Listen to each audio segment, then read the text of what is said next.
Welcome back, registered nurse to be. In the last video, I went through some awesome tips to ensure that you're getting the nursing diagnosis right all the time. If you missed it, I'll put the link in the description. In this video, I'm going to tell you what to do and what not to do when writing your nursing diagnoses to ensure that you're getting them right all the time. If this sounds like something you might be interested in, let's get into it. Do not rely on what you think a diagnostic label means and what you think its appropriate use is, because the labels sound self-explanatory. In my experience, this is the main thing which accounts for students using a diagnostic label incorrectly. Instead, use a reference text which will outline the definition and defining characteristics which are essential for appropriate use. This is the same way you would need to refer to a Spanish dictionary the first few times when using a new word. The NANDA labels are the same. Do not base your nursing diagnosis on the patient's medical diagnosis. This is probably the second most frequent error students make. Do not assume that because a patient has a particular medical diagnosis, they will automatically have a particular nursing diagnosis. It is true that it is likely that some pathological states will elicit a similar response in different patients. However, the assessment is the precursor to the formation of the nursing diagnosis. So, instead of making this mistake, conduct a thorough nursing assessment.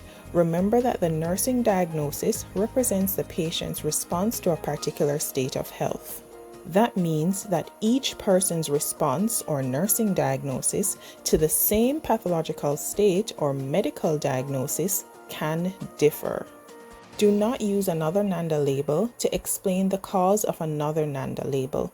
Students usually make this mistake because some NANDA labels sound like language they would use in their daily lives. If you find yourself in this situation, ask yourself, if I remove the second, would the first still exist? If the answer is no, then the second is the problem, not the first. In the first example, the following diagnosis was written: impaired physical mobility related to acute pain as evidenced by slouch posture and unsteady gait. If you resolve the acute pain and the mobility issue resolves, pain, not mobility, was the problem. If you are having difficulty determining the etiology in your diagnostic statement, do use the pathophysiology of the patient's medical condition when it appropriately explains the etiology or cause.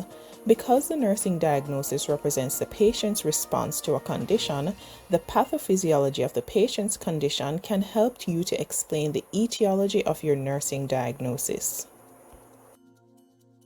Do not use secondary to in the etiology solely to include the patient's medical diagnosis in your nursing diagnostic statement.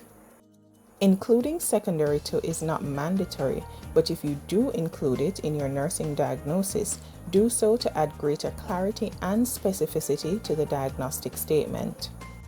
Let us look at the diagnosis: acute pain related to soft tissue trauma, secondary to electrical burns as evidenced by patient verbalization of pain rated 8 out of 10. In this example, the nurse made it clear specifically what is causing the soft tissue trauma, which is in turn causing the pain. You might ask, well, couldn't I just write acute pain related to electrical burns? Yes, but it would not be specific enough, since a burn could cause nerve damage, which could cause pain, and a burn could also cause soft tissue damage, which could also cause pain. Do not include irrelevant data as defining characteristics for the diagnosis. This is also a frequently occurring error in students' documentation. In addition to the other purposes of documenting a nursing diagnosis, as students, it is a way to demonstrate your knowledge. Adding irrelevant data could be an indication that you lack the knowledge required to formulate a nursing diagnosis. Instead of doing this, do cluster related data to justify the presence of the problem. Oftentimes, students include vital signs as manifestation of a problem for which vital signs are not diagnostic indicators. For example, bathing self-care deficit related to muscle weakness as evidenced by inability to wash and dry body, vital signs, temperature 37 degrees Celsius, pulse 75 beats per minute, respiratory rate 20 breaths per minute, and blood pressure 120 over 80 millimeters of mercury. In this example, the vital signs are not diagnostic indicators, NANDA lists for this label.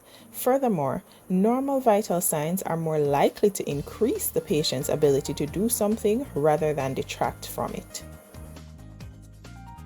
Think carefully before using diagnostic labels that address the same need in the same patient, since labels which address the same need may require the same suite of interventions.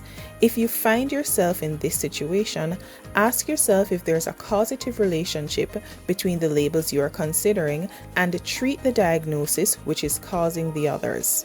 For example, a patient may have diagnostic indicators for ineffective breathing pattern, impaired gas exchange, and ineffective airway clearance, which are all physiological needs, specifically oxygen.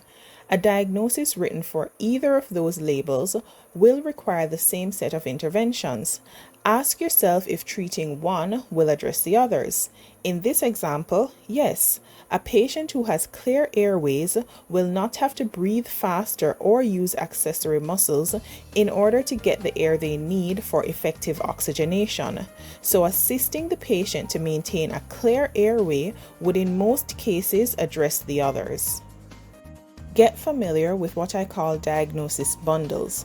Because of what they describe, some groups of nursing diagnoses will always be present in the same patient.